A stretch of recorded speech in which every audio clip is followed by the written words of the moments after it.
Առաջի հրդեհից հետո տեղի ունեցել երկրորդ պայթյունը։ Ձևականորեն արձանագրվել է խախտումների առկայությունը,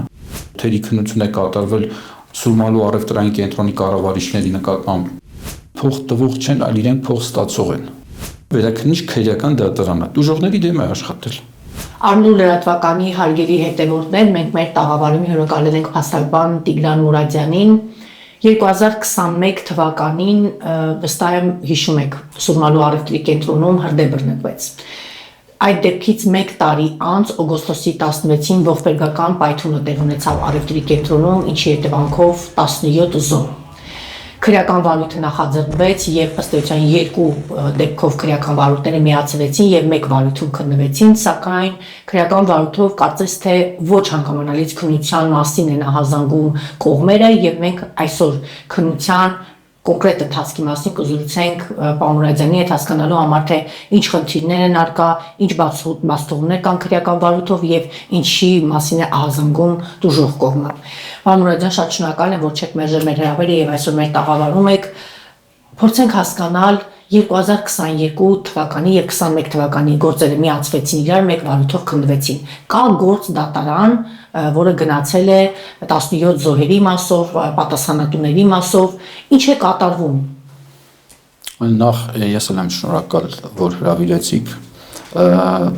Տեղեկացնեմ, որ երբ 21 թվականին այդ խոշոր պայթյունը տեղի ունեցավ Սուրմալույում, մենք սկսեցինք ուսումնասիրել պայթյունին նախորդած գործողությունները, թե ինչ է կատարվել լավ մեր երկրում տեսչական մարմինը ինչ ուսումնասիրություններ է կատարվել հրդեհային անվտանգությունը պատճառ գնահատելու հետ կապված։ Պարզվեց, որ պայթյունից առաջ հրդեհային մարմինը բազմաթիվ ուսումնասիրություններ է կատարել, սակայն հետևողական չի եղել, որ իր կողմից արձանագրված խախտումները վերացվեն։ Այսինքն, թեև ձևականորեն արձանագրվել է խախտումների առկայությունը, սակայն դրան կանխարգելման ուղղությամբ գործողություններ չի կատարվել։ Եվ այստեղ մեզ մոտ հարց է առաջանում, եթե այդպես է, եւ դա հաստատվում է, որ այդպես է փաստաթղթերով, ինչու տեսչական մարմնի իրավասու պաշտոնատար անձանց նկատմամբ պատասխանատվության միջոց չի կիրառվում։ Ինչու նրանց մասով քրեական հետապնդում չի իրականացվում։ Մինչ օրս չկա, պարոն Մուրադյան։ Իմ ունեցած տեղեկություններով մինչ օրս չկա, միգուցե քննություն կատարվում է, ես տեղեկություն չունեմ, բայց եթե կատարվում է, դա նշանակում է, որ չափից շատ ձգձգումներով է կատարվում, սակայն ես կարող եմ փաստել, որ առնվազն 3 տարբեր դիմումներ, բողոքներ ներկայացրել ենք եւ գլխավոր դատախազին եւ քննչական կոմիտեին, որպեսզի այդ ուղղությամբ պատշաճ իրավական գնահատական տրվի տեսչական մարմնի անփութության ոչ պատշաճ գործողությունների դեմ, սակայն ոչինչ չի ձեռնարկվել։ Ավելին, երբ առաջի պայթյունը հրդեհը, խոշոր հրդեհը 2021 թվականին տեղի ունեցավ, դժողները դիմել են գլխավոր դատախազությանը, տեսչական մարմնին եւ հայտնել են, որպես ներկայացուցիչ ես եմ դիմել, որ դադարեցրեք Սուրմալու առևտրային կենտրոնի գործունեությունը, քանի որ այս պայթյունավտանգ, այս հակահրդեհային իրավիճակում չի կարող նման առևտրային կենտրոնը գործել։ Մեր դիմումների նկատմամբ անհետևողական մոտեցում է ցուցաբերվել, որից կարճ ժամանակ անց, շուրջ 1 տարի անց, տեղի ունեցել հաջորդ խոշոր պայթյունը։ Սա մի իրավիճակ, որի հետ դժողները չեն կարողանում համակերպվել պետության այն մոտեցման մասին, որ պատշաճ իրավական գնահատական չի տրվում պաշտոնատար անձանց անփութությանը, անգործությանը, անհետևողական մոտեցմանը։ Ես ձեր ցուցադրությամբ մի դժողների գրությունը հասցեագրված գլխավոր դատախազին, այդ թվում նաև ձեր մտահոգությունները, այն դժողները, որ պաշտոնատար անձանց մասով աչք են փակում, այդ թվում նաև առևտրի կենտրոնի կլանի, որը գործում է եւ ինչ հանգամանքներ նաև կա, միգուցե այդ գործոնն է պատճառը, որ փորձում են այսպես լրացնել գործը, դժողները դիմել էին, որ Սուրմալու առևտրի կենտրոնի սեփականատեր Երևանի պահածոների գործարան ՓԲ ընկերության բաժնեմասը փաստաթղթերով ձևակերպված է 1927-04-1936 թվականին ծնված Ռազմիկ Զախարյանի անվամբ, սակայն այդ ընկերությունն ունի իրական բաժնետեր, հանդիսանում է քրեական հեղինակություն Ֆելիքս Հովհաննիսյանը, ում հայրը հանդիսացել է քրեական հեղինակություն Մարտին Հովհաննիսյանը, ով ավելի շատ հայտնի է Տրամվի պարկի Կոլե մագանվամբ։ Այն որ Ֆելիքս Հովհաննիսյանը հանդիսանում էր Սուրմալի առևտրի կենտրոնի բաժնետերից մեկը, այդ մասին նշված է նաև մեր հրապարակման մեջ է եղել։ Ռազմիկ Գևորգյան Զախարյանը 86 տարեկան եւ արդեն մի քանի տարի չի աշխատում, մենք դժողներս երկար տարիներ առևտրային գործունեություն իրականացնելով Սուրմալու առևտրի կենտրոնում տեսել ենք, հաստատապես հայտնում ենք, որ Սուրմալու առևտրի կենտրոնի փաստացի կառավարումը իրականացրել են պարտադիր կառավարման ենթակացությունները, տվել են եւ որոշումները կողմնորոշել են հետեւյալ 4 անձիկ. Ռազմիկ Զախարյանի որդին Արթուր Զախարյանը, ով նախկինում աշխատել է դատախազությունում, մեծ կապեր ունի եւ կարծում եմ, որ նա ազդում է սույն գործի նկատմամբ։ Այս մտահոգությունները շարունակում են դժողներին անհանգստացնել, որ միգուցե այս գործոնով է պայմանավորված, որ իրենց կոնկրետ հարցերի պատասխան չի տվել։ Միգուցե հենց այս անձիկ են պաշտոնատար անձանց բերանները փակիացնել, ոչ մի ընթացք չանեք, ոնց կա մենք շարունակում ենք մեր բիզնեսը առաջ տանել։ Այո, ես հասկացա ինչ եք ասում։ Տեսեք, սա ինչ որ դուք քիչ առաջ հրապարակեցիք, դա ներկայացվել է դժողների կողմից քրեական վարույթի ընթացքում, ստորագրությամբ դժողները դա ներկայացրել են, ասելով, որ քանի որ մենք առևտրային կենտրոնում իրականացնում ենք երկար տարիներ գործունեություն, մենք տեղյակ ենք, թե ով է իրականում առևտրային կենտրոնը փաստացի կառավարում, ում ցուցումով է որոշումները կայացվում, եւ այս անձինք են ձեր կողմից թվարկված։ Սակայն քրեական վարույթով անտեսվել է նաև այդ հանգամանքը։ Դժողները ունեն մտահոգություն, որ քրեական վարույթով այն անձանց Սուրմալու կենտրոնի կառավարիչներին, ում որ մեղադրանք է առաջադրվել եւ գործ ուղարկվել է դատարան, նրանք այն անձինք են, նրանք այդ անձանցից բացի կա նաև այլ կառավարիչներ, ինչպես որ դուք նշեցիք, սակայն այդ մասով քննություն կարծես թե չի կատարվել, կամ եթե նույնիսկ կատարվել է, թերի է կատարվել, ինչու, որովհետև դժողները այդպիսի բովանդակությամբ դիմում են քրեական վարույթ իրականացնող մարմնին, այդ դիմումի վերաբերյալ դժողներից որևէ մեկին չեն հարցաքննել, չեն ասել, լավ դժող, դու այսպիսի բան ես գրում, մի հատ արի տեսնենք, որտեղից գիտես, որ դա այդպես է, ինչ փաստեր ունեք, ցուցմունք տալիս եք այդ մասին, թե ուղղակի գրել եք, ոչ մեկի չեն հրավիրել, չեն հարցաքնել, այսինքն դժողները ունեն մտահոգություն, որ սա թերի է, ավելին Իմ վստահորդը կոնկրետ այստեղ լատ ընկերությունն է, ունեմ նաև այլ վստահորդներ դժողների մեջ, Իմ վստահորդը ի սկզբանե, երբ այս խոշոր հրդեհը տեղի ունեցել, մոտեցել է այդ առևտրային կենտրոնի սեփականատերերից մեկին, ասել է, որ փող զիջումային տարբերակով փորձենք հարցին լուծում տանք, այսինքն ինձ պատճառվել է խոշոր վնաս 135 միլիոն դրամ,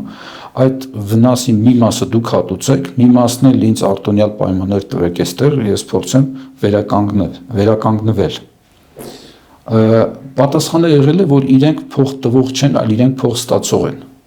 Իմ վստահորդը եկավ ինձ ասեց, ու մենք դրանից հետո հասկացանք, որ մեր միակ պայքարի ճանապարհը դա փորձել բոլոր ուղղություններով իրավական ընթացակարգերը զարգացնել օրենքի շրջանակներում։ Եվ այդպես էլ արեցինք։ Բոլոր հնարավոր միջոցները ձեռնարկեցինք օրենքով, բայց ցավոք սրտի այս փաստն այն է, որ սայլը տեղի չի շարժվում։ Այդ մասով ունենք լուրջ մտահոգություն, եւ դա դրսևորվում է իրավասու կառույցների թերի գործունեությամբ, անգործությամբ կամ ոչ հետևողական մոտեցմամբ այս հարցի վերաբերյալ։ Կոնկրետ գլխավոր դատախազին առնվազն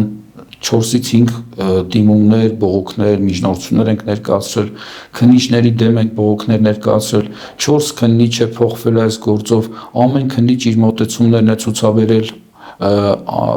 իդեպ ասեմ, ի սկզբանե այս գործը տվել են Էրեբունի քննչական բաժնի քննիչին, մենք տարբեր բողոքներ ենք գրել, հետո այդ քննիչից եւս 2 քննիչ է փոխվել, հետո վերջում բերել նորից տվել են այս Էրեբունու քննչական բաժնի նույն քննիչին, ով տեղափոխվել է քննչական կոմիտե։ Դա մեր գնահատմամբ այս քննությունը անարդար քննություն է ու թերի քննություն է։ Եվ թերի քննություն պարոն ուզում եմ հստակեցնել, թերի քննություն կոնկրետ պաշտոնատար, կոնկրետ ղեկավար կազմին, առևտրի կենտրոնի պատասխանատվության կանչել այդ մասով եւ առասարակ դժողների իրավունքների վերականգնման մասով թերի քննություն է։ Այո, դժողների իրավունքների վերականգնումը այստեղ կարծես թե երկրորդական պլանում է։ Ես ուղիղ մի օրինակ բերեցի, դժողները դիմել են, ասում են, մենք գիտենք, որ իրական սեփականատերերն ու կառավարիչները այս անձինք են, տարիներ շարունակ դժողներին չեն հրավիրել, չեն հարձակվել, Վախենում են իրավապահման կարող ասել։ Ինչ կասկածներ դուք ունեք։ Ես չեմ կարող Ինչ կլան է գործում, որ գլխավոր դատախազը չի կարողանում այդ կլանի դեմ պայքար մղել։ Ես չգիտեմ, թե ինչպես է որոշվել այս հարցը, որ այդ անձանց չեն հրավիրում, դժողներին այդ մասով չեն հարձակվում, չեմ կարող ասել, բայց փաստը դա է։ Մենք ունենք այստեղ փաստորեն պաշտոնատար անձինք, ովքեր տեսչական մարմինը պատասխանատու եղել հրդեհի, պայթունի համար, որպեսզի իրականացնի պատշաճ ստուգումներ, կանխարգելիչ միջոցներ, ոչինչ չի արել, ոչ մեկ դրա համար պատասխանատվության միջոց չի կիրառել այդ անձանց նկատմամբ։ Մենք ունենք այն իրավիճակը, որ թերի քննություն է կատարվել Սուրմալու առևտրային կենտրոնի կառավարիչների նկատմամբ այդ քննությունը էլի պատշաճ չի կատարվել, ոչ բոլորն են պարզվել, բացահայտվել։ Մենք ունենք իրավիճակ, որ երբ բազմաթիվ դժողներ քրեական վարույթով գույքային հայցեր են ներկայացրել, կանխատեսելով, որ այդպիսի մեծ գույքային հայցեր կներկայացնեն, Սուրմալի առևտրային կենտրոնը հնարքի է դիմել։ Ինչ է արել, իր պահածոների գործարան այդ ընկերությունը իր կազմից վերակազմակերպման ճանապարհով ստեղծվել է մի ուրիշ ընկերություն եւ իր ամբողջ գույքը տեղափոխել է այդ ուրիշ ընկերության հաշվեկշիռ, որպեսզի խուսափի եւ մահացածի եւ առասակրտի դժվարներին որևէ փոխհատուցում։ Արդյունքում դժողները պահածոների գործարանի դեմ են հայց ներկայացրել, բայց հետո հասկանալով, որ այս ընկերությունը իրավահաջորդ է, այս նոր ստեղծված ընկերությունը, նաև նրա դեմ են հայց ներկայացրել։ Այստեղ շատ զավեշտալի իրավիճակ կա, որ այդ նոր ստեղծված ընկերությունը վերակազմակերպման վերաբերյալ փաստաթղթերի մեջ գրել են, որ իրենք բացառապես իրավահաջորդ են այն ծավալով, ինչ ծավալով, որ այդ իրավահաջորդության փաստաթղթերի մեջ պարտավորությունները ֆիքսվում են։ Այսինքն ապագայում, եթե որևէ մեկ իրենց դեմ պահանջ ներկայացրեց, կարծես թե իրավահաջորդ չէ։ Փորձել են բոլոր հնարքներով պատասխանատվությունից խուսափելու մեխանիզմներ ստեղծել։ Եվ այստեղ հարց է առաջանում. բա քննչական մարմինը որտեղ էր, երբ որ նման գործողություններ էր կատարում, հարյուրավոր դիմումներ ենք ներկայացրել, որպեսզի հայցի ապահովման միջոց կիրառվի, արգելանք կիրառվի այդ գույքի նկատմամբ, որպեսզի ապագայում քաղաքացիները գույքային հայցերը ապահովի։ Եվ այստեղ ստացվում է, որ դա հանդուրժվել է։ Այս մասով քննություն չի կատարում նաև իրավաբանական անձանց պետական ռեգիստրի պաշտոնատար անձանց նկատմամբ։ Սա չարաշահում եմ ես գնահատում։ Դուք հաղորդում ներկայացրել եք, պարոն։ Տեսեք, պետ ռեգիստրի պաշտոնատար անձանց դեր ոչ, մենք մյուս մասով քննիչի առաջ բարձրացրել ենք այս հարցը, թե ինչպես կարող էր այդ գործողությունը կատարվել։ Քննիչը հետևյալ պատասխանն է տվել, որ ինքը կիրառել է արգելանք, սակայն դատարանը, Արաչյացյանի դատարանը այդ արգելանքը հաստատել է, սակայն վերաքննիչ դատարանը որոշմամբ վերացրել է այդ արգելանքը։ Հիմա այստեղ էլ հարց է առաջանում. վերաքննիչ դատարան ինչու է վերացրել այդ արգելանքը։ Այդ տեսեք, ձեր արգելանքը վերացնելու պատճառով տեղի է ունեցել մի գործընթաց, որպեսզի այս դժողները փոխհատուցում չկարողանան ստանալ։ Այսինքն ուղիղ պետական բոլոր կառույցները աշխատել են դժողների դեմ։ Վերաքննիչ դատարանը, վերաքննիչ քրեական դատարանը դժողների դեմ է աշխատել։ Ինքը վերացրել է որոշումները արգելադրումների, որի արդյունքում տեղի է ունեցել այդ գործողությունը։ Իրավաբանական անձանց պետռեգիստրը, տեսնելով, որ վերակազմակերպումը չի կարող նման ընթացակարգով լինել, իրավահաջորդություն նախ չի կարող այնպիսի վերակազմակերպում լինել, որ ընկերության գույքը ամբողջը փոխանցվի մեկ նոր ստեղծվող ընկերությանը, իսկ մյուս ընկերությունը, որը գոյություն ուներ, ոչինչ չունենա այլևս։ Դա հնարք է եւ իրավաբանական անձանց պետռեգիստրը չպիտի գրանցեր նման վերակազմակերպումը։ Դա իր հերթին մենք հաղորդում ենք ներկայացնելու քննություն կգնա, հույսով ենք, որ դա գոնե դա պատշաճ կլինի։ Մենք դժգոհ ենք ընդհանուր առմամբ։ Ես ուզում եմ մեկ հստակեցնել, պարոն Մուրադյան, եւ հրդեհից տուժածները եւ 17 զոհերի հարազատները փաստացի զրկված են իրենց կրած վնասների մասով փոխհատուցում ստանալուց։ Տեսեք, այսպես այն անձին ում նկատմամբ մեղադրանք է առաջադրվել, նրանք իրենց անվան ոչինչ չունեն։ եւ կարող եք համարել սա մանր ձգտելն է, խոշոր ձգտելը մնացի պատասխանատվությունից դուրս։ Օրենքը նախատեսում է, որ իրավաբանական անձի աշխատակցի գործողությունների համար պատասխանատվությունը կրում է իրավաբանական անձը։ Այսինքն տվյալ դեպքում պետք է գրել Սուրմալու առևտրային կենտրոնը։ Այո։ Բայց քանի որ իրենք նման հնարքի են դիմել, Սուրմալու առևտրային կենտրոնի գույքը տարեդրել են մի հատ ուրիշ ընկերության վրա, որպեսզի առևտրային կենտրոնը պատասխանատվություն չկրի, հնարք են կիրառել։ Եվ այս հնարքը կիրառել են վերաքննիչ դատարանի կողմից որոշումը վերացնելու արդյունքում, պետռեգիստրի կողմից այդ գրանցումը կատարելու արդյունքում, քննիչի կողմից հետևողականություն, ոչ պատշաճ հետևողականություն դրսևորելու արդյունքում, այս ամեն ինչի նկատմամբ։ Ու արդյունքում տուժողներն են այս ամենի մեջ անտեսվել։ Սոմրադյան, ո՞րն է ելքը։ Հաստատի դեպքից 4 տարի է անցել, 17 զո, մարդիկ միլիոնների հասնող վնասներ կրեցին։ 2021 թվականի հրդեհը, եթե ըստ էության պատշաճ քննվեր քաղաքաշինության տեսչական մարմինը համապատասխան ընթացակարգերով ստիպեր առևտրային կենտրոնին գործուն քայլերի գնալ եւ կանխեր հնարավոր վտանգները, չէր լինի պայթյունը, բայց 17 զո եւ այսօր ընդամենը 4 տնորեն, փոխտնորեն, ենթադրյալ այսպես հանցագործների են գտել, բայց խոշոր ձգները մնացել են ազատության մեջ։ Ավելին, այստեղ տեսեք դուք ասում եք, եթե հետևողական մոտեցում դրսևորեին այդ մարմինները, նաև գլխավոր դատախազությունը քննչական մարմին է։ Ինչու՞, որովհետև առաջի խոշոր հրդեհից հետո դուժողները դիմել են Երևան քաղաքի դատախազին, ասել են խնդրում ենք Սուրմալու առևտրային կենտրոնը գործունեությունը դադարեցրեք, արգելեք գործելը մինչև հրդեհային անվտանգության կանոնների վերացման հարցի լուծումը, կանոնների ապահովումը։ Պատասխան են տրվել, որ դա իրենց իրավասության շրջանակներում չի, տեսչական մարմնի իրավասության շրջանակներում, տեսչական մարմինն էլ ասել է, որ դա դատախազության իրավասության շրջանակներում է։ Այսինքն մեկը մյուսի վրա գցելով առաջի հրդեհից հետո այսպիսի իրավիճակ է ստեղծվել, տեղի ունեցել երկրորդ պայթյունը։ Այդ իրավիճակը, այդ անհետևողական իրավիճակը մինչ օրս շարունակվում է, ոչ պատշաճ, ոչ թե անհետևողական, այլ ոչ պատշաճ հետևողական։ Եվ ես կարծում եմ, որ ելքը հետևյալն է։ Նախ պետք է անդրադառնամ այս գործով դատավարությանը։ Նախ պետք է դատավարությունը առանց ձգձգումների իրականանա։ Ես մի օրինակ եմ ուզում բերել։ Ուրեմն դատավորին ներկայացրել ենք գույքային հայց, այո, քրեական գործը քննող դատավորին։ Գույքային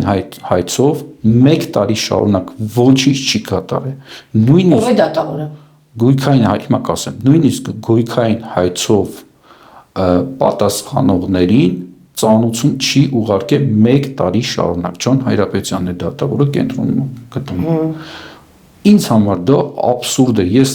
նույնիսկ այս հարցով դիմել եմ Արդարադատության նախարարությանը, ու ոնց կարելի է հասկանալ։ Այսինքն մի փոքր գործողության կարելի է բնութագրել գործի քննության ձգձգման ահռելի դրսևորումները։ Այս գործը ձգձգվում է, եւ եթե այսպես գնաց, շատ այնքան կձգձգվի, մինչեւ քրեական պատասխանատվության վավերացման ժամկետն էլ կլռա։ Եվ մենք դժգոհ ենք նաև մտավախություն ունենք ամեն դեպքում։ Եթե այս տեմպերով նայենք, մենք մի գույքային հայց ներկայացնենք 1 տարի շարունակ այդ գույքային հայցը պատասխանողին չու։ Ճանաչարաբանություն, պարոն Մուրադյան։ Ճանաչարված ենք, հրդեհի գործը միացվել է պայթյունի գործին, դատարանը ուսումնասիրել է գործի նյութերը։ Շատ բարի, ես չեմ ասում թող չուսումնասիրել, բայց մենք ամենասկզբնական նիստերի ժամանակ ներկայացրել ենք գույքային հայց, պատասխանող նշել էինք այդ երկու կազմակերպություններին, այսինքն սկզբնական պահածոների գործարանին եւ վերակազմակերպման արդյունքում նոր ստեղծված ընկերությանը երկու պատասխանողի դեմ ենք ներկայացրել, որտեղ նրա իրավահաջորդն է։ Սակայն նրանք տեղյակ չեն այս գույքային հայցերից, որովհետեւ 1 տարի շարունակ դատարանը իրենց ոչինչ չի ուղարկել։ Սա ազդակ է մեզ ասելու համար, որ գործը ձգձգվում է։ Պարոն Մուրադյան, ձեր խոսքից ըստ էության պարզ է դառնում, որ իրավապահ մարմինների ոչ պատշաճ քննությունը, գործի ձգձգումը կբերի նրան, որ ըստ էության կոնկրետ անձիկ մի գեղեցիկ օր պատասխանատվությունից եք խուսափեն 17 զոհերի մասով որևէ պատասխանատու անձնստեյության չի լինի, խոշոր ձկները կմնան անպատասխանատվության, պատիժ չի լինի, լավ ի վերջո Հայաստանի Հանրապետության արդարադատությունը կհասնեք Հայաստանի Հանրապետություն արդարադատության, թե այլ միջազգային այցաններում մարդու իրավունքների բական դատան դիմումներ ամեն դեպքում կլինեն։ Տեսեք, ես ճիշտ ասած չեմ կարծում, որ այն մեղադրանքը, որը ներկայումս առաջադրված է տվյալ անձանց, դա շատ կձգձգվի, ինչու, որովհետև շնորհիվ ձեզ, շնորհիվ մեր տարբեր բողոքների, մենք այս եղանակով փորձում ենք այնպես անենք, որ այդ գործը արագանա։ Եվ վստահ եմ իմ այսօր այստեղ գտնվելը կհամարվի լրացուցիչ մի ազդակ, որպեսզի այն պատասխանատու անձինք եւս մեկ անգամ անցնեն այս հարցի փաստերի ուսումնասիրությունը կատարեն եւ հասկանան, որ պետք է այս հարցը ավելի պատշաճ ուսումնասիրել։ Ի վերջո մեր նպատակը նա է, որ այս հարցին օբյեկտիվ գնահատական տրվի։ Ես վստահ եմ, եթե գլխավոր դատախազը հանձնարարի կամ իրավասու այլ աշխատակիցը հանձնարարի, որպեսզի իրավական գնահատական տրվի տեսչական մարմնի պատասխանատու անձանց գործողություններին, իրավաբանական անձանց պետռեգիստրի պաշտոնատար անձանց գործողություններին, եթե հայցիապահման միջոց, գույքային հայցիապահման միջոց կիրառվի, արգելանք դնվի այդ երկու պատասխանատու ընկերությունների գույքի վրա, հարցը կսկսի առաջ շարժվել։ Եթե պատշաճ իրավական գնահատական տրվի եւ արզվի, թե ովքեր են եղել շուկայի իրական կառավարիչները եւ նրանց նկատմամբ եւս մեղադրանք առաջադրվի, հարցը պատշաճ լուծում կարող է ստանալ։ Վստահ եմ, որ իմ այստեղ գտնվելը եւ այս հարցի լուսաբանելը կնպաստի դրան։ Կհետևենք քննության ընթացքին, շնորհակալ եմ պարոն Մուրադյան, եթե կա որևէ ավելացնելու բան, Չէ, ես շնորհակալություն։